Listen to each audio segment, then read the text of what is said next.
আসসালামু আলাইকুম রহমতুল্লাহ। আপনাদেরকে দেখাবো নখ কাটার সুন্নত পদ্ধতিটা কি।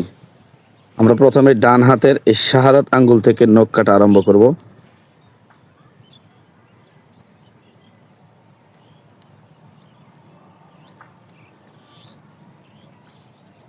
তারপরে এইটা 2 3 4 5 6 7 8 9 10 এভাবে কাটবো। তারপরে আমরা পায়ের এই দেখেন এই আঙ্গুল থেকে শুরু করব। 1 2 3 4 5, তারপরে 6 7 8 9 10 এভাবে আমরা নখগুলা কাটবো। সপ্তাহে একদিন এই নখগুলা কাটা সুন্নত।